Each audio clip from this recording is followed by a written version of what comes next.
you. Another day, another dollar. Thank the Lord for another 24. God, I knew that was you, man. The message for the video today is you got to stop feeling sorry for yourself, man. You know, the sob story, the sad story about how life is hard, how you was dealt the short end of the stick in life, man, how God don't like you. You feel like you the redhead stepchild, you know. The pity party is over, man. That shit's done. But Nito, man, you know, that shit ain't gonna solve nothing. You know, you telling everybody your sob story about how you feel like you was wronged. You know, you feel like life ain't fair. You feel like the world owed you something. The world don't owe you shit. The world was here first. The world owes you nothing. You feel me, man? You gotta go out here and you gotta make some shit happen, man. I don't know what you're gonna do. I don't know what your plan is. You know, I don't know where you come from in life. You know, all I know is the sob stories, you know, the pity party, all that shit, it doesn't solve nothing, man. Your situation gonna be the same regardless until you decide to get up and make some shit happen. Come up with a plan, sit your ass down, formulate your plan, write out what it is that makes you happy, and come up with a way to make that shit happen, man. Go after what it is you want out of life, you know. Ain't no sense of sitting here feeling sorry for yourself, man. Cause like I say, the world don't owe you shit, man. You know, God helps those who help themselves, you know. Like I said, I don't know your situation or background. I can only speak for me. I can't speak for nobody else but me. You know, I know me growing up, you know, I had it rough. We grew up, man, we didn't have a lot of money. You know, me, my mom, my little brother. You know, I recall, you know, Columbus, Ohio, the west side. I grew up, they called it the bottoms. You know, I grew up through all that. Section 8, the projects, the Jets, man. You can look this shit up. Riverside, Bradley, man. They tore that shit down. You know, it was close to downtown, the projects I stayed in. They tore all that down. Now it's like luxury condos right there. You know, it's people out there walking their dogs, riding mopeds, downtowns, all kind of like swanky bars and all kind of like luxury condos, man. But when I was growing up there, man, that shit was rough. It was low income. I remember all that shit, man. Charity Newsy, Wick, man, where they used to drop the crates of milk off to your house. You know, I remember it was a lot of crime. You know, it was always some shit going on, man. You know, I remember shit like when I was a little kid, just sitting out on the porch on the front playing, you know, the police run through the front of the apartments I lived in, man, chasing somebody. They ran around the side to the back of the apartment. It was shit like that. It was constant police in and out, man. It was always something going on. A lot of homeless people, you know, roaming in that area, you know, so it was rough. You know, did I let that shit deter me, you know, or feel like I had the short end of the stick in life? No. I stayed focused on what it was I wanted out of life. I kept my head in the books. My mom was real strict, you know. She didn't allow us to run the streets and shit like that, man. When I was growing up, man, all I really was focused on was school, football, and working out. That's all I cared about, you know, and that shit paid off. I was able to get a football scholarship. You know, I went to college, graduated with my degree, criminal justice. You know, I've been working as a prison guard now, going on 12 years. So, you know, I made something out of nothing, you know. I could have easily went the wrong direction. You know, I seen plenty of people that I grew up with that went the wrong direction, man. It didn't work out good for them, man. Some of them dead, a lot of them in prison. You know, my last prison I worked at when I lived in West Virginia after I got out of college, there was a guy there. I tell this story all the time. I grew up with this dude, man, in the same projects. You know, we was about the same. I was a year older than him. We played on the same little league team.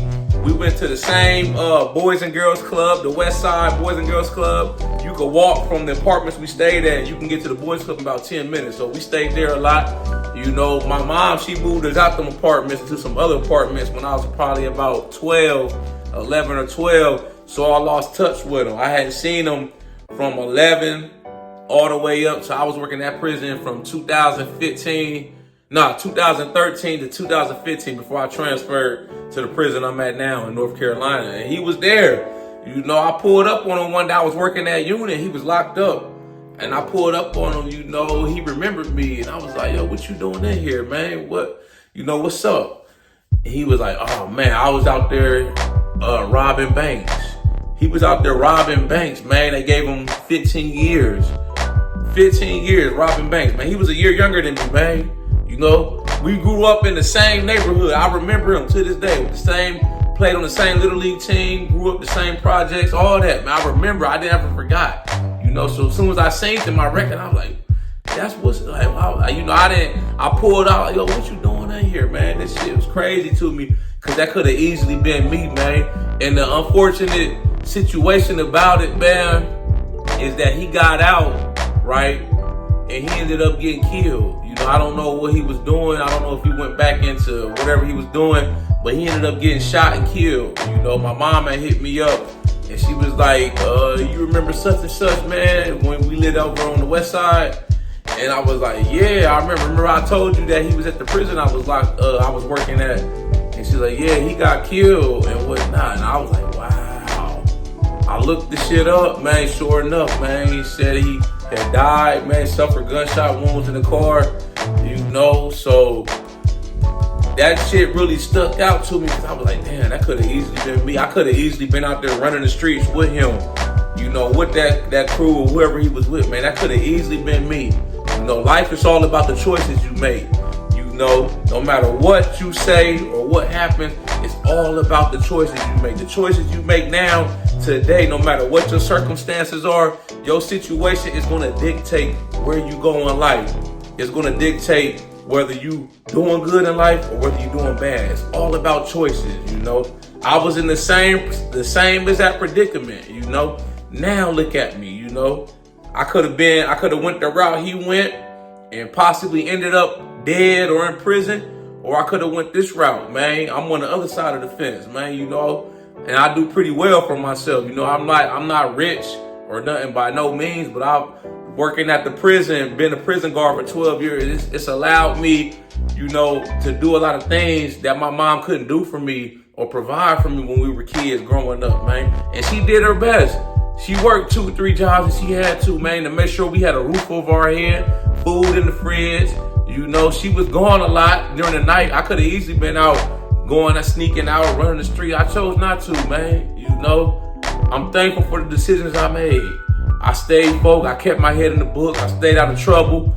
You know, I had a lot of people that seen potential in me, man, as far as mentors, football coaches, man. They did everything they could to help me, man. I'm appreciative to that to this day, man. I never forget them people, man. I'm thankful for everything they did, because it helped me to get to where I am today, you know. I tell these stories, man, you know, especially for the youth that might be out here in the streets, running the streets, man, making their own choices, not listening to their parents, you know, thinking they know everything, man. They trying to be hot, trying to be fast, selling dope, playing with these guns. I tell this story, man, so they could learn from me, you know, and they could possibly turn their lives around and get on the right track, man. Because I only know 2 things, man. When you in that type of lifestyle, it only leads to, like I say, prison or you in the graveyard. I know that shit for a fact, man. I've seen it time in, time out, man. I've seen numerous inmates over the years in and out of prison. You know, some of them I keep up with, man, read about them, they ended up getting killed, man, or end up getting shot, man, you know, and they came from the lifestyle they was living, you know. So I try to really cater to the youth, man, at the troubled youth especially, you know, because I know that type of environment, it's negative, you know, it feel like it's hopeless. You feel like, you know, you look around you, you like, man, it ain't shit out here, man. Everybody fucking broke, no money. You know, it's this fucking crime ridden, all this negativity, this negative environment, man. Man, what else am I supposed to do, man? Just shit. All my uncles or big cousins, they probably selling dope, slanging dope in gangs. So it's easily for them to get manipulated into that lifestyle, you know. But I'm here to tell you, you got choices, man. You can make the better choice and fucking turn your life around, you know. Put them guns down. Put that dope down and you selling all that shit, man. Come work out with me, man. Come hit the gym with me. Whatever it is, man. You know, I try to use these videos to inspire and motivate people, you know, and to really try to help them people that might be on the wrong path in life, you know. These videos I make, if they could possibly touch somebody, man, you know, get them into making better decisions, you know, and to change for the better, man, then I feel like I done my job. I feel like that's what God put me here for, to motivate and uplift people, you know, through my story, through my trials and tribulations. So I'm just gonna keep posting these videos, man, you know. But like I say, the pity party is over, man. You gotta stop feeling sorry for yourself, and you gotta start making shit happen, man. That's the only way you're gonna get up out your circumstance. If you keep just sitting down, moping around, you're just gonna drag through life, you know. Nobody's coming to save you. Nobody's coming to help you, man. You know, it gets to the point where people just start to feel sorry for you. They look at you like a charity case. They don't want to even come around you, you know. You gotta do something. Something's better than nothing, man. I don't care if you fucking gotta go work at McDonald's, man. If you gotta fucking walk, man. Walk with a purpose, you know. Walk with a purpose. As long as you're trying to do it, as long as you're trying your best, that's all that matters. You just gotta try your best every day, man. It might not be a lot, you know. Some people are more capable than others, you know. But as long as you put your best foot forward, trying your best that you can, man, you know, God gonna see it. He gonna see you trying your best, man. He gonna help you, man, at the end of the day, man. You know, you just gotta get up, though, and you gotta make it happen. You can't sit around feeling sorry for yourself, thinking the world owes you something. It doesn't work that way. You feel me? Y'all like this video? Make sure you subscribe to my channel, at The Ghetto Bodybuilder. Follow me on TikTok, Instagram, at The Ghetto Bodybuilder. I got merchandise for sale. Shop with me, www.theghettobodybuilder.com. This is one of my shirts right here. Did I give you permission to skip the gym? I got the Major Payne scene where he's yelling at the soldier.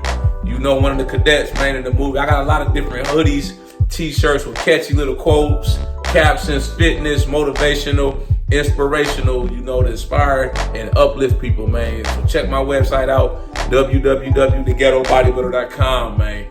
But yeah, man, you just gotta make something happen. Something is better than nothing. I don't care if you crawling, man. You know, as long as you making progress and you going in the right direction, you ain't going to be crawling forever, man. Eventually, you're going to learn how to get up and start walking. Then eventually, you're going to start running to your goals, man. Stop feeling sorry for yourself. The pity party's over, man. It's time to make some shit happen. Y'all know how we coming. Let's get motivated.